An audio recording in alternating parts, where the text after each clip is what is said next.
Cause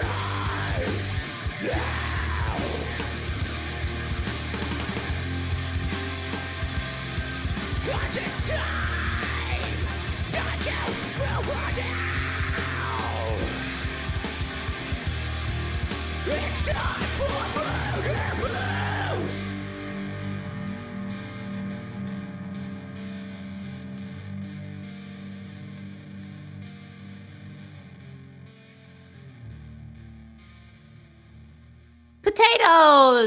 Potatoes. I saw though it was the stupid Super Bowl ad where it was like, we grow couch potatoes on Pluto or whatever, and it was just people that looked like giant potatoes, and I was like, it kind of reminded me of Wall-E, you know, where the Lolly. the fat dudes that can't move and they're on like they're operating like their space things that like float them around, right? Kind of thing. Mm-hmm. And I'm just like, wow, the Super Bowl was very odd, and I don't know if like it sounded like you didn't watch it, but like the ads there were a lot of CBS ads, and there was like the stupid Chinese made knockoff website that like or app or whatever the fuck it is that the Teamer or whatever the fuck it was. Wait, they had an ad? They had an ad? They played ads. I saw 5 or 6 of them. They kept playing this like over and over again. Those are $7 million slots. Yeah, I don't know if they were doing full 30-second ads or they were doing like 15. But yeah, there were Temu ads everywhere, and I didn't even know what Temu was. And then I asked. That's wild. My ex said something about it, and I'm like, I don't even know what that is. And she's like, yeah, it's like Chinese knockoff shit and stuff like that. And yeah, it's the Shein when Shein was still cheap, knockoff shit. But Shein, excuse me. I don't know what that means or what it is or what not. We'll get with hip with the young kids, all right? Young kids left me behind a long time ago, Ken. Long time ago. But we are Murder Moose, and we are part of the Slash and Cast Podcast Network. It's in the game. And yeah, we're back, and we're here, and we're going into Lake Mungo in a little bit, which I think I put on Ken's radar, so it's going to be interesting talk. And also, what else have you been watching? Have you been up to anything, Miss Ken, besides Critical Role? I was going to watch Interstellar the other night, but I got too high, so I didn't. That sounds like a real bad idea, like the possibilities of the universe. Yeah, I've never seen it, and so we were going to watch it, and we got high, and we decided that was probably a bad idea, and I was like, okay, good. But yeah, I haven't really been watching much of anything. I've been watching TikTok and reading Reddit and just reading. I'm hardcore into reading again. So like I'm almost through the 3rd book of the Court of Thorns and Roses series. Nice. So Ken is tackling all the books that her state may outlaw in the future. I just got unmarried sexual intercourse in it. I don't know if you saw it, probably not, but it was like, I think on Colbert, I think it might have been on Jimmy Kimmel the other night, and it was like LeVar Burton going over books that have been banned with like, you know, like little kids, and like one of them got banned because the author's name was gay, like her last name was gay, and she's straight and has a husband, but her last name's gay, and so some school banned it, and I'm like, yep, love it.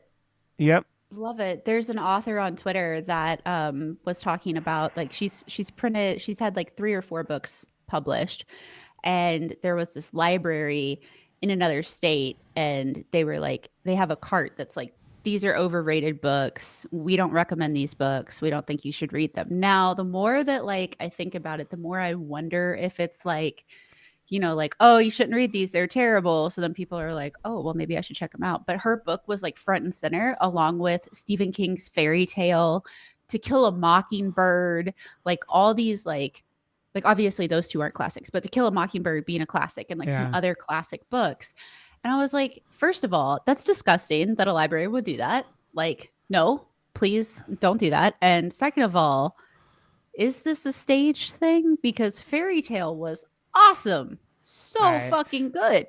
I mean, if you're an overly conservative anywhere, Stephen King stuff probably isn't up your alley because of the violence and sex and shit like that. I mean, let's be real. It has like a gangbang of like an 11-year-old or some shit in it, like by other Well, but not in 11-year-olds. fairy tale. Oh, I know, but what I'm saying is, it's just like, but I always like the concept of, you know what, the first book you should always read is the books that people are trying to ban because you're gonna learn Yes. the shit. It's that philosophy that like you go, oh, they don't want you to know this, and I mean, in the world of the internet and shit like that, you could get a hold of this shit anyways. But it's like the idiocy of all of it, as we have one side that is literally trying to get dumber, and I mean, when you have people running the party like they are, you go, oh, okay, this makes sense. Why are they trying to do this? And yeah, I mean, it doesn't surprise me. It's all bullshit. It's all crazy. It's all like the dumber. I mean, the whole. I mean, I don't know if most people know this, but like Trump was a Democrat, and then he goes, well, if I was ever going to run for office, I would become a Republican because those people are fucking idiots. And here we are in 2024 as soon to be 78-year-old Trump runs against 81-year-old Biden, and it's just like, Did you know that in the state of Tennessee in Hamilton County, Peter Pan is banned? My Sister's Keeper is banned. How? What? Okay. My Sister's Keeper is about someone that has like, isn't that about a little kid that has cancer or something like that? I think so. Yeah. I think so. And Peter Pan, I unless certain people are taking it as like Epstein Island kind of thing. Isn't that like one of those TikTok conspiracy kind of things? Is Epstein Island and Peter Probably. Pan and shit like that? I don't know, man. In Collierville schools, Beyond the Gender Binary is 100% banned in libraries and classrooms. The Gender Quest Workbook, a guide for teens and young adults exploring gender identity, has been banned in libraries and classrooms. I'm just looking for like basic things that I just don't get it. Like I don't get the idiocy of thinking that like it was funny. I saw someone talking about like they were like talking about how some song makes kids gay, and then someone responded with, well, if that song makes kids gay, then why don't you just play them WAP afterwards and they'll be straight again? And I was like, yeah, if you're gonna go down that logic, like, I don't know, man. I say this all the time as a 40-year-old bi man who didn't realize he was bi until his mid-30s. If you think anything makes someone gay, you're not paying attention. You're just not. You're not paying attention, because I'm sorry, we've all met like a 5-year-old boy that is the gayest little kid you'll ever meet, and just just effeminate as shit, and just guess what?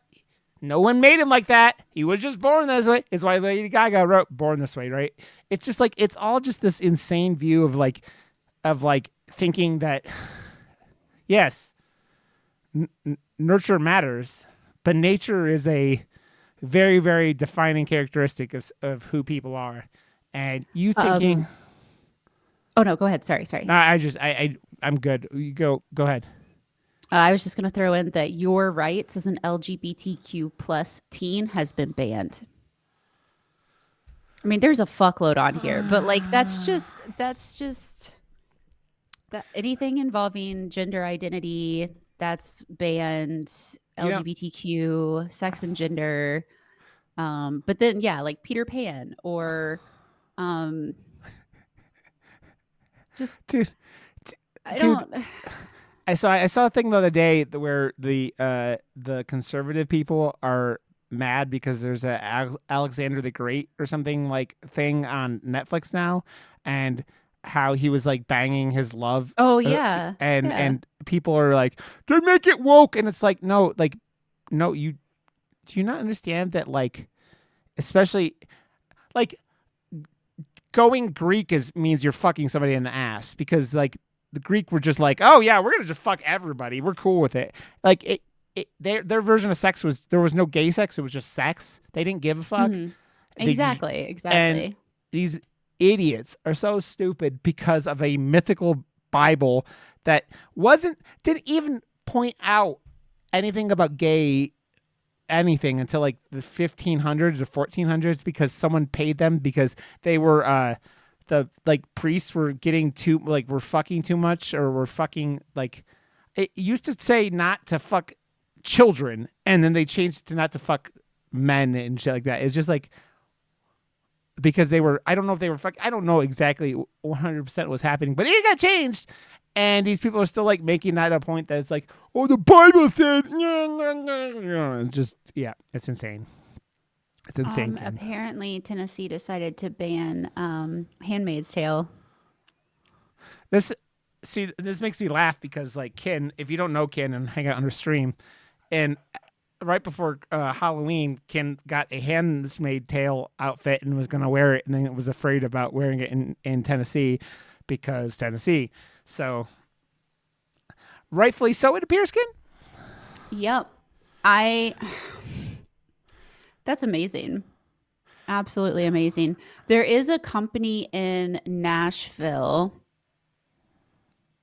Or no, it's a company called the Bandwagon, and it visits like different cities, and they give away banned books. Oh, that's cool.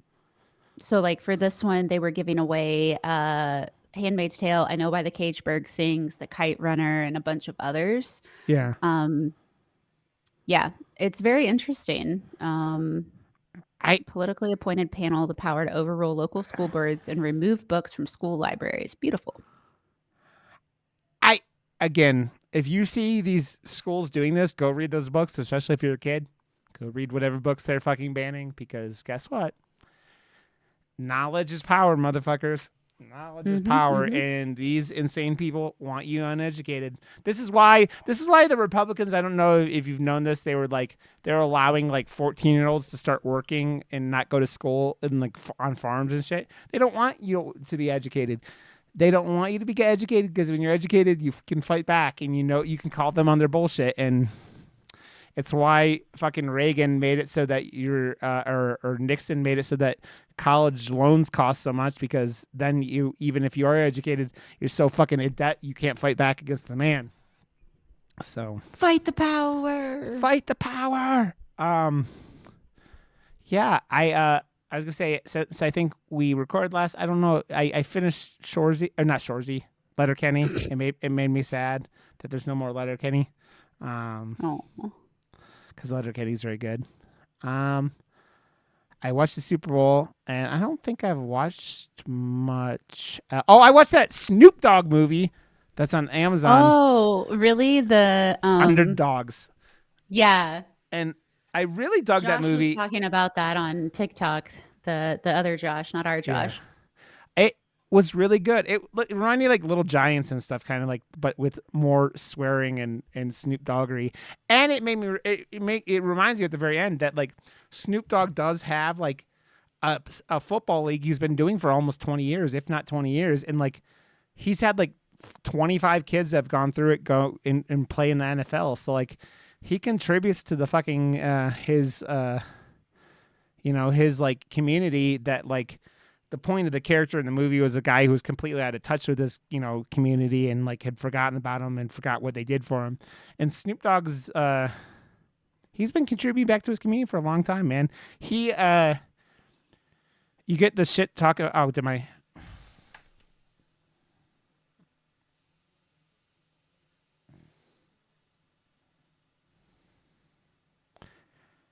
Damn it! Hello. Stupid. Yeah, my video, my web crashed, my browser crashed. Yeah, it's okay. It's okay. Okay. So, and I think anything else before we talk about Lake Mungo? Is there anything else you want to say? The voice actress that plays Toph in the original Avatar: The Last Airbender was in Knoxville the other day, and I wasn't there, and I totally would have gone, but. Have you seen the trailers for the live action that are out? Yes. They at least see the kid's name right, I guess, and stuff like that. Exactly. I will never understand how you could make a movie like fucking M. Night Shyamalan Ding Dong did and not even pronounce the character's name correctly in your movie. Like, And the thing is like I would almost understand if it was like straight from a book. If there were no like, yeah, nothing else that you would ever possibly pick up the name from. yeah. But it's literally on the show. Hello? It's not that difficult. M. Night Shyamalan Ding Dong is in his own world, in his own world. Okay. Well, let's dive in. We're going to talk about Lake Mungo from, was it 2008? 2007, 2008. Yeah, 2008. I see on IMDb. I have it on my tab there. So, Woo. which is an Australian mockumentary, which I guess it gets marked as thriller / horror. It's like what I like this movie a lot, and this movie I was telling Ken before we started recording has like popped up on a lot of like YouTube videos, like kind of going top 10 like cult movies or top 10 movies that like you haven't seen that you should have. And I think this movie, and then I was telling Ken that Eden Lake is another one that has Michael Fassbender in it and is that movie is more about like, it's more about like, that's more Children of the Corn-esque than this movie. This movie's a mockumentary about ghosts, ghost possibility. But what was your initial take? Ken kind of gave me I liked it, but like you were kind of like, I don't know, Ken. What was your initial take on this? No, I actually enjoyed it. I think that at some point in my life, I've seen it and slept through it or something because I picked it up on Amazon and it had shown that it had been watched. So either I had watched it or somebody on my Amazon account at some point had watched it. Yeah. But I don't remember it. I typically don't like found footage, but this definitely wasn't found footage, even though Yeah. it's labeled like there's some found stuff on it. But Yeah. I thought it was really good. It did a great job of kind of like keeping you on the edge. Like you would be like, okay, and then all of a sudden, bam, the neighbor. And you're like, what the fuck? Hello? I think they do a really good, it's a mockumentary, right? So they do a really good job of like going like, oh, it feels very much like a mockumentary where they're like, oh, this thing happened and then oh no, crazy happened. And then but then they go in and they continue on and they explain stuff and make it pretty like rooted in reality for most of it until the very end, and there's that like that couple of things you're like, oh shit, like they don't explain a couple things by the end of the film, right? They don't explain the figure standing over the mother's bed or whatever, and then they don't explain the cell phone footage, and I think those are the Which cell phone footage? The girl's cell phone footage, like or she like recorded herself and like. Oh, they said that they thought that was her meeting death. I know, but like they don't explain. You know what I mean? They don't have a logical explanation for it compared to everything else. It was what I meant. It's more of a. Oh. I meant they have like if you're like sitting there going, oh, this is a film that like is like a mockumentary. Like if this was a Netflix documentary, right? Like they would be like, they'd be like. You could picture crazy alien guy from History Channel kind of going, oh, like a lot of it, but like, yeah, it's a very reserved film, right? For the most part, where because it does focus so much on that like we're doing this as a documentary when it's not a documentary because it's a movie, so it's a mockumentary. And like you said, it's not a found footage movie, although it has found footage elements, but it's not found footage. Like it's very like, oh, this came from this camera that we kept in the hallway for whatever amount of nights, or this came from the girl's cell phone or whatever. Yeah, it's interesting that you said you like at some point it had been watched on your Amazon and then you don't remember any. Like, yeah, like I said, I mean, it's very possible that somebody else had watched it on my account, which isn't, uncommon. It just was, I mean, it was pretty good. I thought it was great. Massive spoilers incoming. The son pulling that shit at the beginning. yeah, I don't know as a parent how I would have reacted. Yeah. So the son in the movie, so here's like synopsis. Girl goes missing. They're at the lake. Turns out she's drowned. They do all this stuff to like confirm that her body was actually pulled out of the water. The father confirmed it, but it was like all distorted. He So died. Yeah, he identified. He was the only one who identified the body. The mother didn't come see the body, which was a plot point in like a little bit down the way. So right. And during this time, like they start see like they're not sure if she was actually dead and whatever, but the son starts superimposing or whatever photos of her into other photos to make it look like she was there. And like there's this whole photo of him near the lake where he's wearing his sister's jacket and he never corrects anybody when they're like, oh my God, maybe it's her. And like all this shit goes down. And the boy like half-ass gives a reason for why he did it, yeah, but it still doesn't fully make sense. And the mom was like, I don't know. yeah, it is. I it does like what I think they do a very good job of is like dealing a family dealing with such a intimate loss, right? Like Mhm. they deal with uh their daughter, a 16-year-old daughter going out and disappearing. Um they also do some stuff where it's like they do a really good job of making it like this girl had issues, right? Like you find out like midway through she kind of banged the neighbors and you're just like and I don't know if I zoned out this time and then like the neighbors like disappear and then they never found them or whatever during the movie, right? Like they never like because To my well, understanding, they didn't find them. yeah. And I didn't remember the whole like that was one of those subplots I didn't remember very well, but like it's a key element because the husband neighbor was going into their house tonight looking for the sex tape that they had made and it's just like so you guys are banging and your underage neighbor. I assume underage. I don't know what Yeah, she was 16. yeah, but in Australia, is that I don't know. But anyways, I assume it was underage because the guy was freaking out and was like breaking into their house looking for this videotape.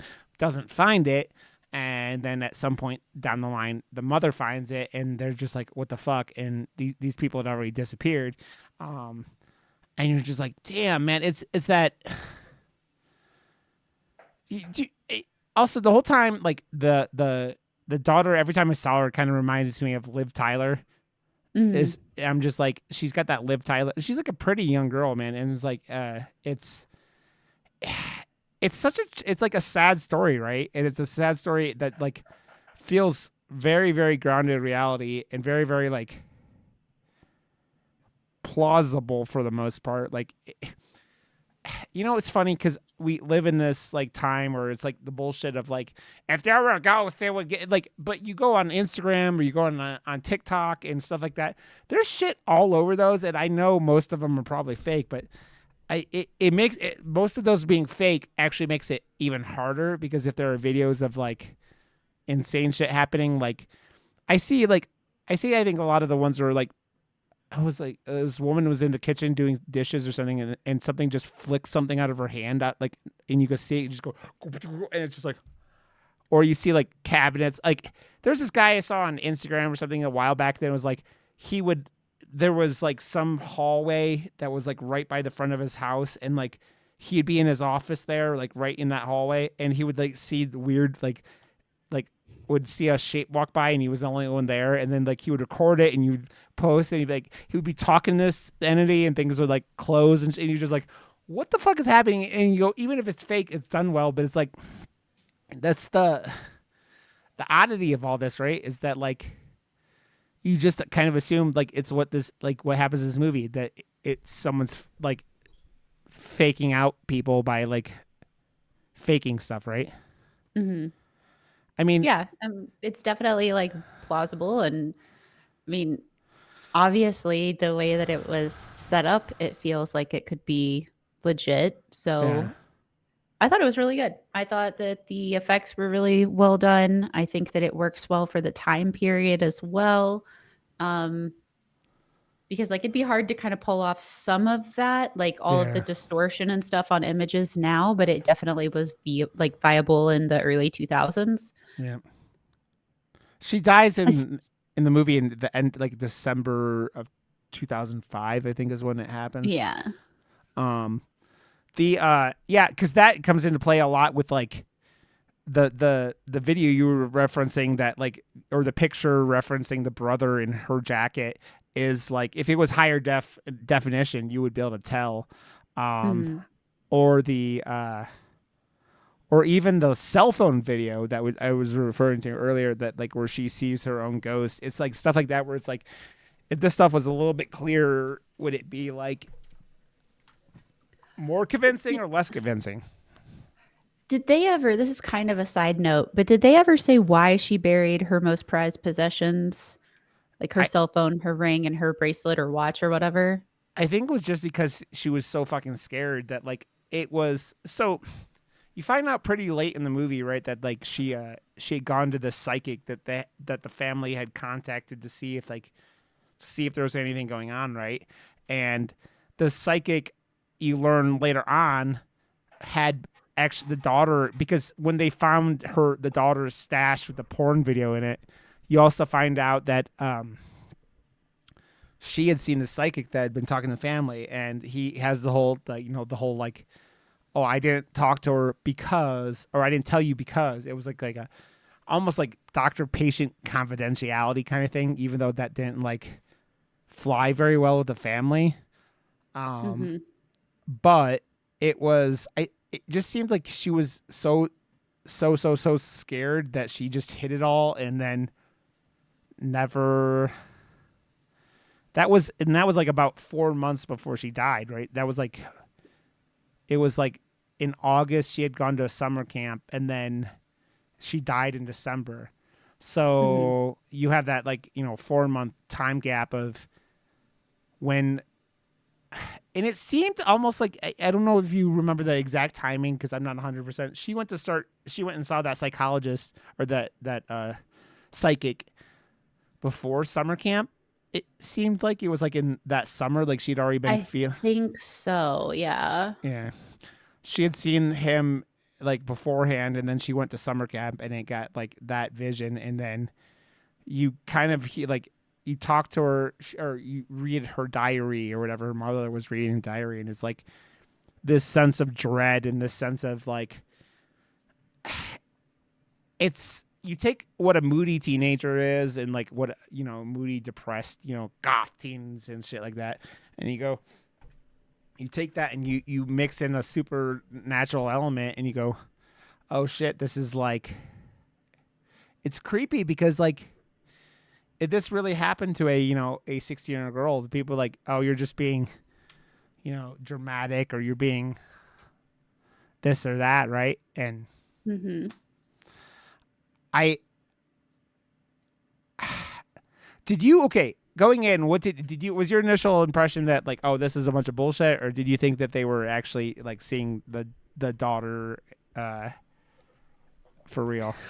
Well, for the sake of like from the movie perspective, at first I thought they were, and then I was like, like whatever. And then they did a really cool wrap up with the boy, and then the whole like dude creeping in the background and all that. But I mean, it's hard to distinguish like whenever you're talking about it, the Yeah, reality of it, because yeah, it felt really real at the beginning. yeah, Like they did a great job of whether it's footage they created or whatever, of like dragging the lake and all that jazz. Like that was great.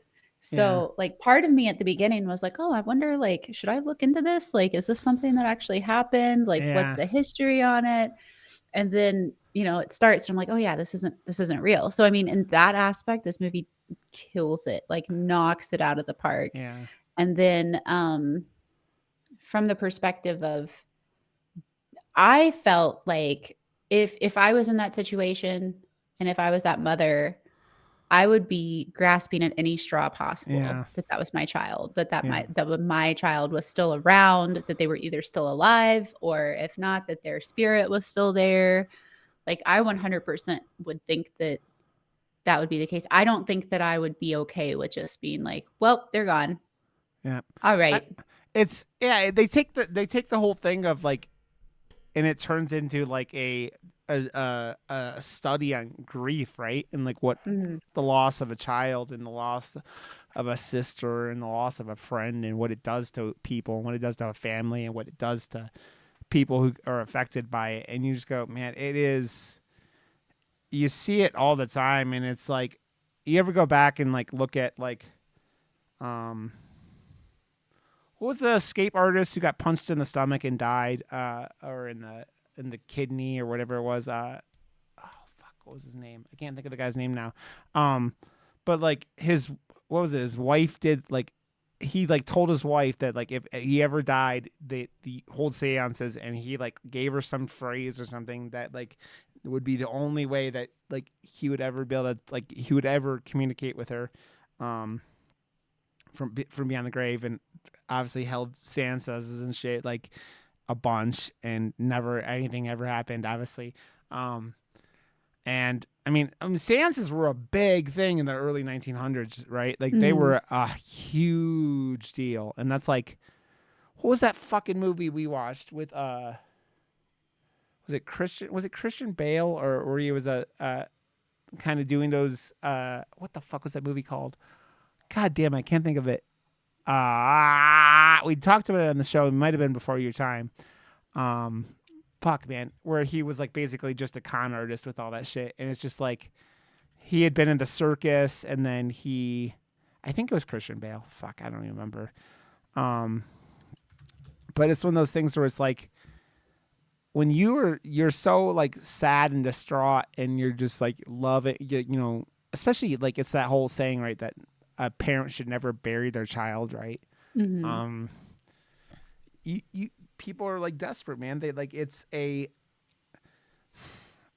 people want reasons, people want explanations, people want like why did this happen? People want all that stuff, and the real world isn't that It's not going to clear. be all bundled up in a little bag and tied up with a bow and handed to you on your doorstep. I was Yeah, trying to find it. I was trying to find the movie you were talking about, but I don't know how to spell seance, so yeah. I gave up. Here, talk for a second. I'm looking to see if I can find it on my phone while Okay. let's see. I think like I would be a nervous wreck thinking that there was a ghost in my house. I've joked around for years that I would like to do a seance. I think in a weird twisted way that a seance would be safer than a Ouija board, but at the same time, I do want to fuck with a Ouija board. But everybody that I've ever talked to about it is like, do not do it. Do not do it. Do not do it. Except there's been like one or two people that are like, yeah, okay, I'd do that with you. But then on the other hand, you have people that are like, even if it's not real, you still put this energy out that can then attach to you. And then you'll attribute anything bad that happens in your life to a demon that's attached itself to you. Again, I don't think a Ouija board is an actual thing. It's a toy that was made by Mattel or Parker Brothers. Sorry. There's like a whole history on Ouija boards, which are just fascinating. I think seances are really cool to watch. As far as like, I've only seen not in person. I've watched one or two live online and just thought they were kind of cool. But like when they do the seance in this one, they don't put a ton of focus on it. I mean, they talk about it quite a bit, but they don't put a fuckload of focus on it. It's more looking at things in the background. It was kind of interesting. Yeah, Ray in general was kind of interesting. dude, I can't find it either. I don't remember. It was the guy who was in a carnival or something like that, and then like he learned, that's where he learned how to be a con artist, and he transitioned into whatever. But I was gonna say, and I don't want to forget this. Like the acting in this movie is real good, and I Yeah. was thinking of like the mother and father specifically. I think there's a scene where the father's like just tears up, and you just see like the eye, like the tear forming in his eye, and it's just like heartbreaking. Yeah. They do a great job. That's Yeah, why, like, when it first started, I was like, this is weird. I didn't realize that it was based on a true story. And then I was like, yeah, wait, no, it's not. Stop it. Like, yeah, come on. yeah. It is for. I think the kid is probably the weakest of the three, but like obviously he's a kid actor, right? He's real young, but like he even does a good job, and like Hmm. he does like kind of plays a like derpy like why did I do that? Kind of thing. Like you were talking about, like why he does all this shit in the movie and doesn't explain why he does it. But like, yeah, it's there. The acting, I feel like even the seance guy, like the guy doing the paranormal investigator dude is like, man, like you're sitting there going, everyone in this movie is believable, and it really helps because like it was enough. Almost Kidden was convinced it was a real mockumentary, right, or a real documentary for a little bit, and it's that like that veil of like, oh shit, this really happened kind of thing, and you go, oh, but it didn't really happen, but it feels like it did. That it makes it like, Right. yeah. So, yeah, it's one of these movies that you go. They obviously didn't have a huge budget, but they like had a really cool idea, and they really like followed through and just like took this story of like this girl dying unexpectedly and just going through a series of events and going, well, what would these people do and what would happen and how do people deal with trauma and how all this stuff. And it's like, because I mean, the brother like doing this stuff and like, I almost buy like his explanation in it because it almost comes across as like he doesn't know why he did it, but like he talked about like doing it for his mother because it seemed like his mother was so in denial about her daughter being gone that he did it to help her. But like, I don't know. It's like, did he help her? Was he helping himself? Did he not know how to handle his own loss and grief? I don't know. Yeah. Did you see how much that movie, what the budget of that movie was, Ken? The budget for the movie was 1.7 million in Australian dollars. The box office in Australia yielded $29,850, and I cannot find any more information on what else this movie brought in. Yeah.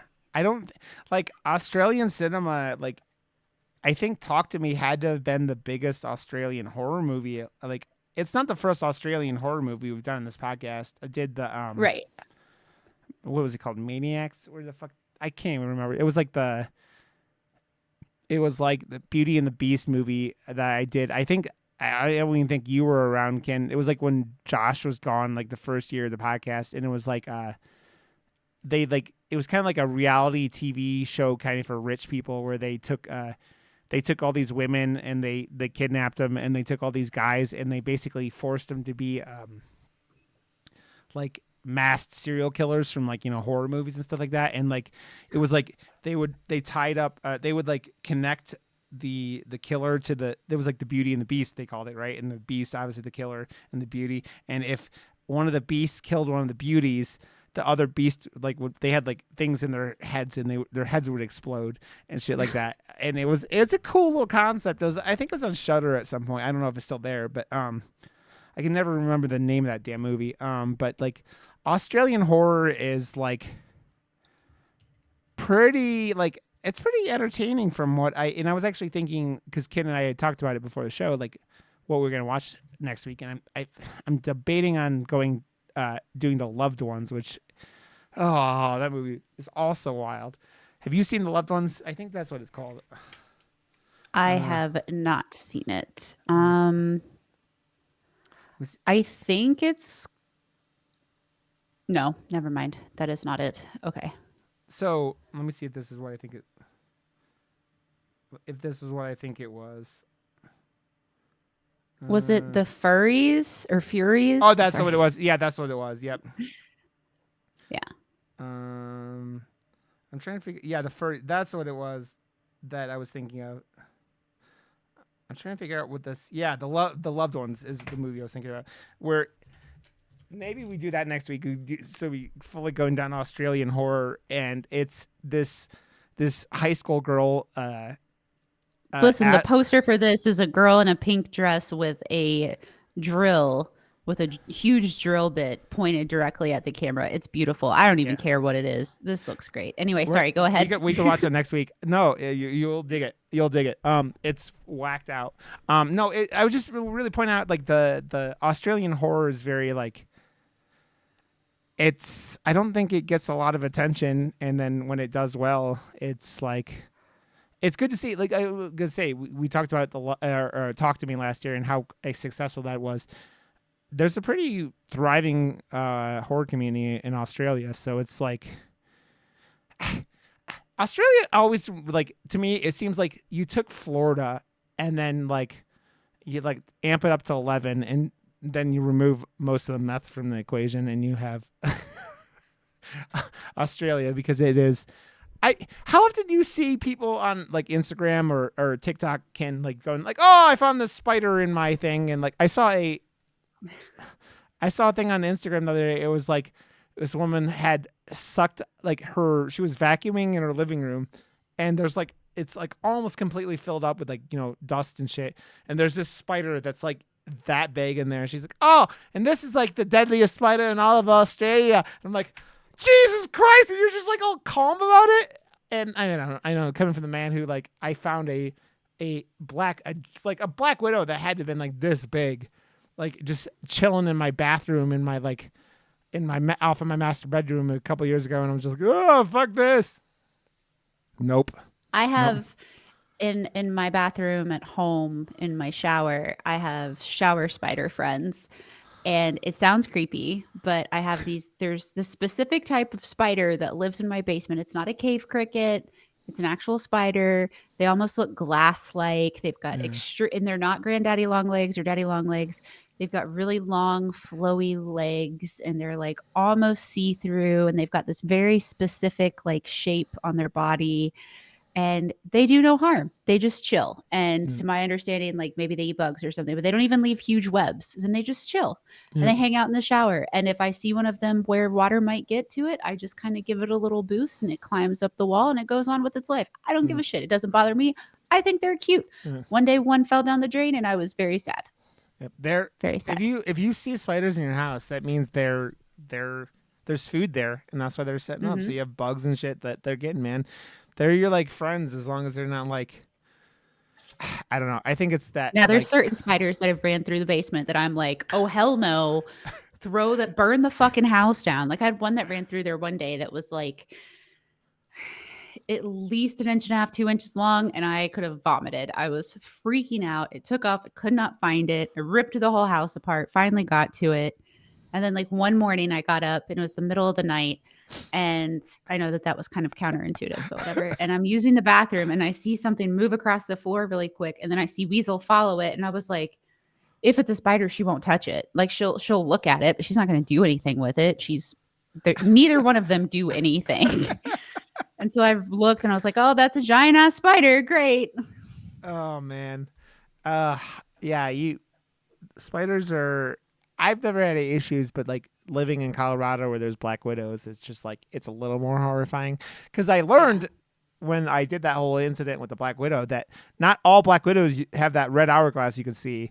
Like, and I took a picture and I showed it to my like classy Katie or something, and she's like, oh yeah, that's a black widow. I'm like, because they have very distinct like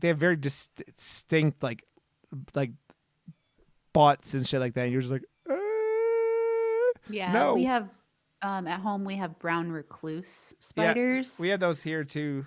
Yeah, no thanks. I'm good. That they bite you, and then like the infections are so bad, like you lose limbs and shit like that. Like yeah, it's like gross.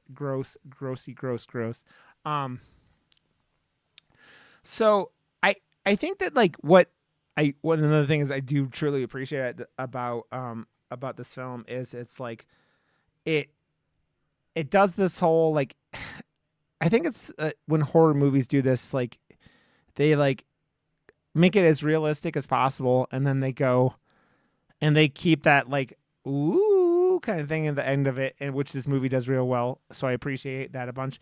I'm not surprised that budget was so low, because like we were talking about, this movie it probably like wasn't too bad to shoot. There's not like any, they're not like any crazy special effects or anything. Yeah. There's like just like they impose images on scenes, like in like the one scene is the the pictures and stuff that they explain later on, but like stuff like the very end, like that shot where they're all moving out of the house and there's the silhouette in the window, stuff like that. But it's all like mostly just like driving and talking, and just so it does a lot with a little. It just shows you that you don't need like CGI monsters. You don't need anything like that to make a convincing ghost story, especially. And then like framing it around a documentary and doing it like this thing, it gives it like that like credence of like what you're watching. It's very easy to watch this movie and like get lost in it, like it being like, I was going to bring that up. Like I was watching it and we talked about it before we started recording, but I've been playing Pal World and I just need to grind out some iron, and I don't want to, and I don't want to do it on stream because it's boring. So I had pulled up Pal World and on this monitor, and I had the movie on that monitor, and I was just doing laps and I was watching the movie, and it's like so second nature now that I don't really pay attention to Pal World that much. And I was like, dude, this movie's really good. I haven't once thought, oh, and zoned out exclusively on Power World or anything. Like I was in. It was good. Yeah, it does that like, because Kin watches a lot of true crime. I was figuring she would dig this also. Like it's very like, it has that thing where it's like, oh, it feels like a documentary would be on Netflix or something like that, because Netflix loves its true crime documentaries, because women like can love their true. I always love the memes where it's like, oh, I'm gonna go listen to my comfort podcast, and it's like John Wayne Gacy and his like the life of John Wayne Gacy or shit like that, or it's like the like listen, my podcasts that I listen to in that realm are Last Podcast on the Left and Chilluminati. And then I've got other stuff I listen to, but those that are kind of in the true-ish crime, but they're not like the, and now we will talk about the ghost of Christmas past. No. The shooting of Mariah St. Clary. Yeah, that's a name now. You're welcome. I thought you were going to say Mariah Carey, and then you went to... I was trying to, and then my brain decided to not. So there we are. Yeah, it got too much Pal World today. You got too many fake, not Pokemons. I do have to laugh because I talked about it like in your stream that like people are very, very adamant in your stream about telling you the status of what Nintendo thinks of Pal World. And like the thing is Nintendo gives zero fucks. Like they literally have released statements that are like, we'll look into it. Like we just don't care. Like leave us the fuck alone. And then everybody under the sun is dropping all these clickbait links and videos and posts of, oh, they're gonna sue, blah blah blah, they're gonna sue, the game's gonna come down. No. And then also, why? Well, okay, I know why. I've given up on asking why because we know why. But if something's successful, leave it the fuck alone. Like it doesn't need you ripping it to shreds. You don't like it, move the fuck on. It's like, I never understand that. And like the amount of like, I mean, in the same realm, we'll go down this little tangent just slightly. In the same realm of Pow World, like everybody's like, loving it. And then there's that handful of really loud people that are like, oh, we hate it. Everybody loves it. Okay. Taylor Swift being an example. A lot of people love Taylor Swift. So what do people get mad about? The fact that people love her. She's a psyops from the CIA, Ken. She's a psyop from the CIA. The conspiracy theories around the Super Bowl and Taylor Swift. The fact that they were brought up today made me laugh because I've been watching and reading about them for weeks. Yeah. And just kind of like, they talked about it on last podcast too, where they were talking about like Taylor Swift and just conspiracy theories in general. And they were like, they're going to win the Super Bowl just so they can push the propaganda and blah, blah, blah. And I was like, oh my God, now if they win the Super Bowl, we'll never hear the end of it. And dude, I was listening to this podcast for a while, that was called Ninjas or Butterflies. And because they do conspiracy stuff and do cool stuff like that. And then they kept talking about Jesus. And I was like, okay, I'm done. I'm like, this is it. Wait. Like from a religious, like we're going to promote they're all like religious as shit, and like they kept like when I started listening to it, they would bring it up, but like it started to be like they would talk about Jesus every episode, and I'm like, I'm done. I can't listen to this. I can't do this. I like it's the same thing where it's like you call yourself conservative and Christian on your dating profile, and I run into you. There's like if you're conservative, no. If you're Christian, maybe. If you're conservative and Christian, no. There's just no, like, there's no big no. Because then you're not going to let us read Handmaid's Tale, and I'm Yeah. not okay with that. I think at this point, if you call yourself a conservative Christian in 2024, it means you're okay with Donald Trump, because that's what that's like. You might That not as a compliment, though. Yeah. Like that's the thing is they will take it as a compliment. But that's why I'm not dating these people or trying to date these people. But yeah, so like I don't know. Yeah, so it's weird, man, because it's like it translates back to this movie. Well, it's like what people will do to like, get things across. Either why are people passing along like CIA psyop Taylor Swift things? Why was the kid in this movie like doing shit like to like mess with his family? Like in the movie, the kid is sad and doesn't know what to do. In real life, who knows? Like it's a why do people do shit what they do, and like the mass effect of it, like of it going across and touching so many people. Like instead of this little town in Australia that like has this daughter, family member, community member dying, and how it affects them. And that's another thing about this movie that I don't know how much we've talked about now, but it's like very like as a community, what happens when you lose someone like this? Because they do dive into it, but it's not a focus, right? Because you see her friends and like her boyfriend and like all this stuff, and man, you feel so bad for that boyfriend in this movie too, like because he's like he talks about like when he found out and he calls to make sure it was just not a big prank or whatever, and then they ask him about like after they find the sex tape, and he's like, obviously I didn't know about this, like. And it's just like, oh man, because you know how it is. Like at that age, you like when you fall in love with someone, you're like head over heels, right? You were like, yeah, it's like such a strong emotion for the first time. Like when you fall in love like that, and you're just like, and then like this kid, like she dies, and then like he's another one, man. That kid acted his ass off. He didn't have a huge part, but like you could see like this kid being hurt and sad and like just distraught over losing this woman, and you just go, shit, man. They all like do a lot, because like the acting of the characters in this movie are really what hold up most of it, because you're like we're talking about, there's no CGI, there's no practical effects. It's just like most of the film, it's just like these weird sequences that you get occasionally that you go, well, as I'm yawning because I don't know why I'm yawning, but I swear it's like we hit like Josh would hit 45 minutes of the podcast and it was just like he would like ADHD check out. It's like 52 minutes. I'm just like yawning like a fucking madman. But yeah, it's just one of those things where it's like this movie is cool. Did you find any cool trivia or any like cool facts about this in your in my deep dive? Yeah. Let's see. Oh, director Jordan Peele started a podcast with, I'm going to pronounce this incorrectly, Keke Palmer, stated in a podcast that Lake Mungo is one of the movies that scared him the most. It's very like, I would talk about like the Blair Witch Project scared the ever-loving shit out of me as a kid.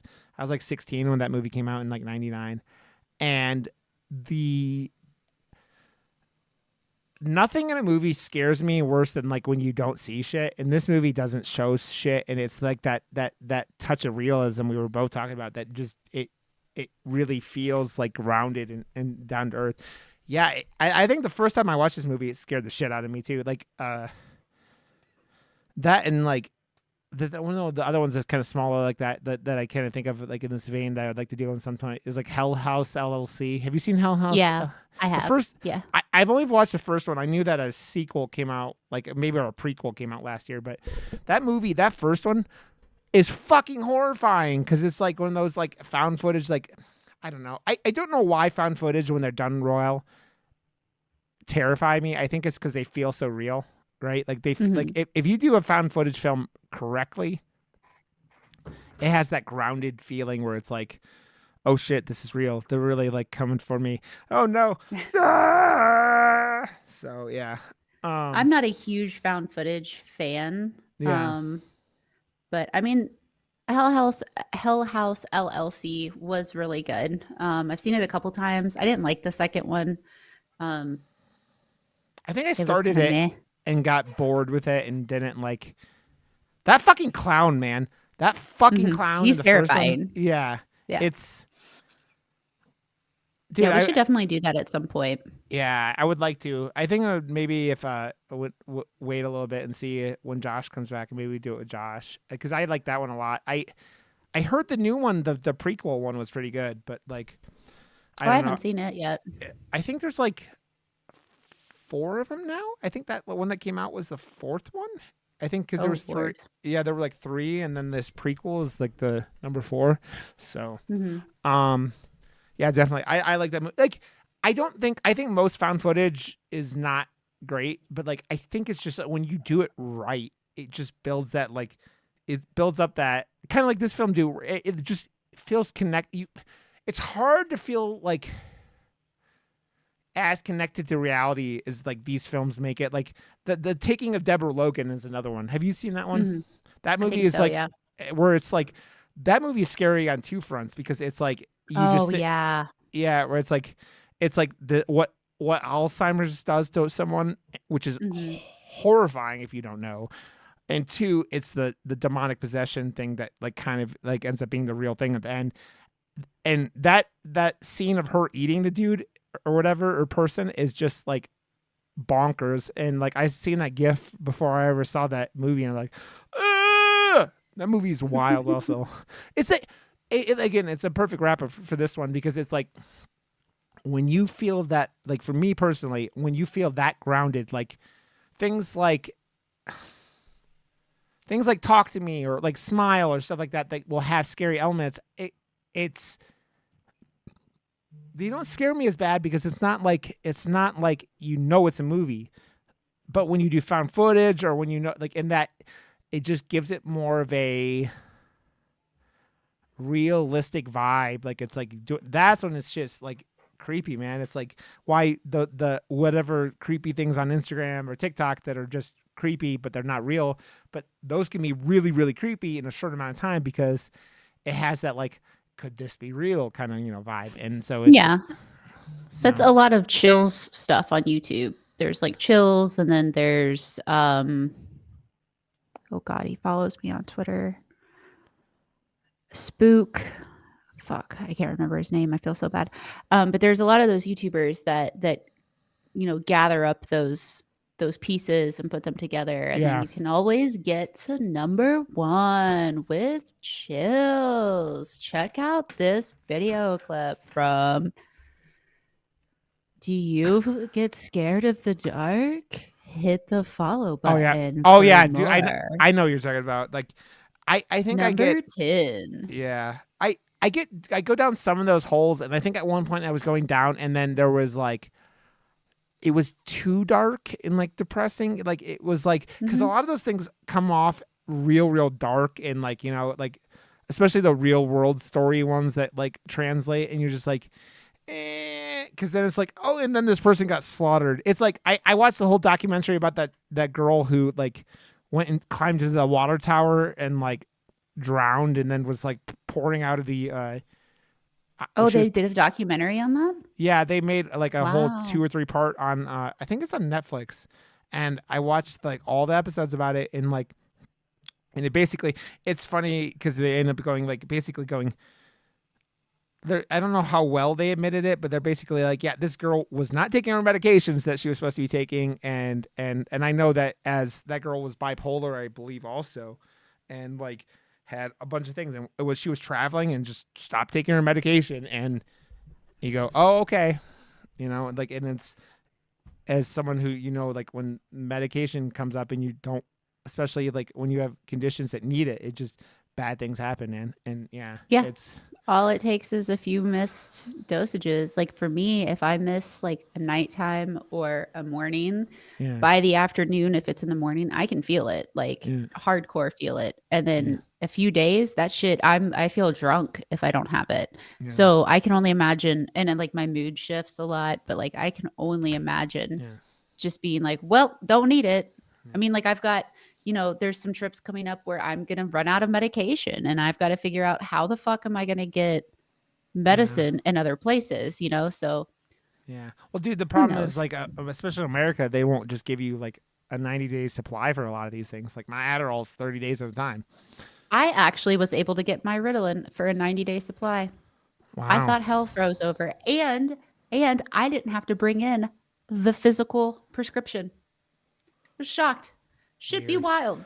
Dude, I was going to say, I got my Adderall the other day, and it was literally because they had like, there's different levels of fucking like prescriptions.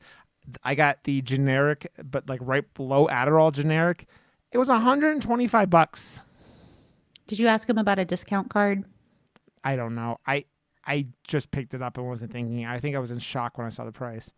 So, Yeah, most pharmacies will have some type of discount card that they can apply that you just have to ask for. You can be like, "Hey, do you have a discount card that we can run? Is there?"